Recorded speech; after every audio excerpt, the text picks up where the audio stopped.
So Minnesota legalized cannabis gummies, but they did not like put any regulations and stuff on it, which makes no sense whatsoever. Wouldn't you want some kind of regulations? While state lawmakers are poised to legalize cannabis in Minnesota, low-level THC edibles, including gummies, chocolates, and drinks, have already been legal for almost a year now. But when lawmakers legalized that market, they did so without regulating it, creating an unchecked industry with virtually no accountability. Tonight, Fox 9 investigator Nathan O'Neill puts the marketplace to the test, exposing holes in the system that could leave you at risk. Yeah, well, here's the truth. Right now, the state of Minnesota has no idea how many companies are actually selling these products. But what is clear, some Minnesotans have already fallen victim to this unregulated industry, and in more ways than one.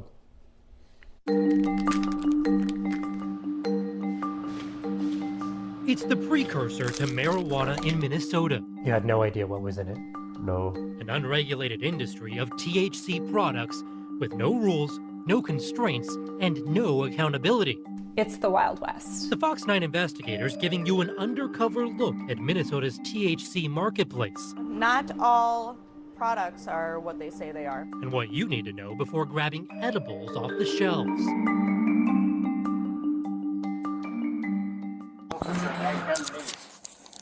For Tony Arani, this October encounter with Blaine police captured his state of confusion. What was it? Do you know? Some jelly. Okay. Some, I don't know what is it. Some drugs. The 72-year-old diabetic said he was, quote, experiencing low blood sugar at a tobacco shop and asked if they had any candy. Oh, it wasn't in a commercial bag? No, a regular clear bag, plastic bag. But Tony tells the Fox 9 investigators what he got was not normal candy, but a handful of THC edibles, which he says disoriented him and landed him in the hospital. I took about 6, 7 right away. Did the workers ever? Whoa, 7 like off the back? No wonder he got worried not knowing what it was.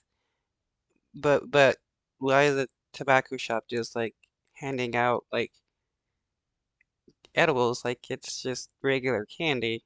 Ever tell you that those were THC? No, he didn't tell me. And then you spent 3 days in the hospital after that? I woke up, I am in hospital. Tony filed complaints with police, the state attorney general, and the Board of Pharmacy, all to no avail, since there's currently no regulation or oversight of the THC marketplace. Tony's story is just one example of how an unregulated THC market can leave someone vulnerable.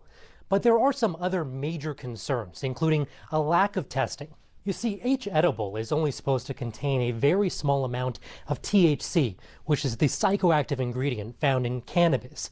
But the Fox 9 investigators have learned that's not always the case.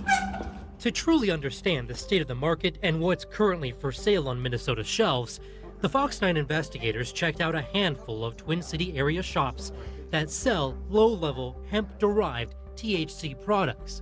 It's worth noting, none of these businesses are required to have a license to sell these THC edibles, but each piece is legally only supposed to have up to 5 milligrams of THC. And we got wild berry, sour apple, and watermelon in those. The Fox 9 investigators gathered 5 different types of gummies, all sold at shops throughout the Twin Cities metro, and They do look really good though. prepared them for a blind test. We separated samples of each gummy into generic containers and labeled them A through E to maintain the anonymity of each product. Quite the process. Johanna Holloway is a lab technician for Fina Analytics. We'll do 1, 2, 3, 4, 5. She conducted our blind test of each sample using a complex process to determine how much THC was in each product. It's a very heavy gummy. In Minnesota, the max amount allowed is supposed to be 5 milligrams of THC per piece. Companies need to be held accountable because there's just bad actors. The original packaging for samples. Yeah, she's right. That's why regulations are needed. It's because people, when they have a business, well, yeah, sometimes act in bad faith or not have any concerns or safety care about their product, and people will get hurt. That is always the reason why regulations happen. It's because of the business. Samples A and D both advertised 5 milligrams of THC per gummy. Our test confirmed both samples were pretty close to hitting that mark, but the rest of our samples were anything but close. In fact, sample E was the worst offender, with THC levels measuring more than 6 times what's supposed to be allowed, with 32 milligrams of THC per gummy.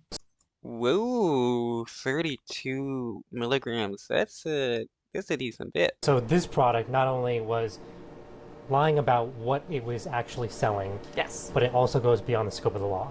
correct. There's really no way to enforce it. State Senator Lindsay Port is sponsoring legislation to legalize marijuana.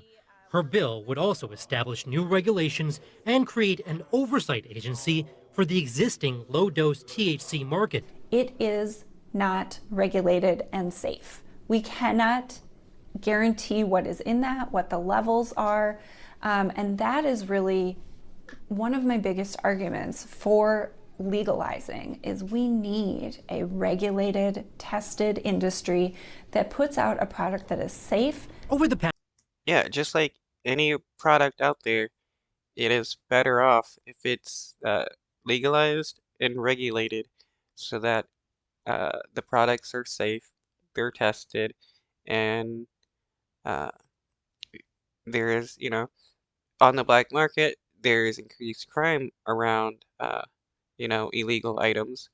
But once it's legalized, the crime around that goes away because it's a legalized product. If your item gets stolen or you get ripped off, well, you got legal measures to go through. past year, the Minnesota Board of Pharmacy is the only agency with some very loose oversight of the existing THC market. We need licensing, we need taxation, better regulation and enforcement. So far, the agency has received nearly 60 complaints related to THC products, which have largely resulted in warning letters. The board's only major action is this lawsuit against a Moorhead-based company called Northland Vapor, after 5 Des Moines high school students were sickened after eating a small amount of THC gummies. The agency seized $7 million in product, claiming they had as much as 50 times the legal limit in THC. In a statement, Northland Vapor's attorney criticized the state's actions as, quote, hyper-aggression and a, quote, regulatory overreach. Back at the state capitol, Senator Port is banking on the DFL-controlled legislature to legalize cannabis by the end of May. The future of this low-level THC market hinges on whether this cannabis bill is in fact passed. What happens if it doesn't? It's going to. If it does, it would likely be another 12 to 18 months before Minnesota is ready to roll out the new marijuana market, while also reining in the existing THC edibles market. Should this bill become law, we might still be in this kind of legal gray area for some time still. Are you concerned about that?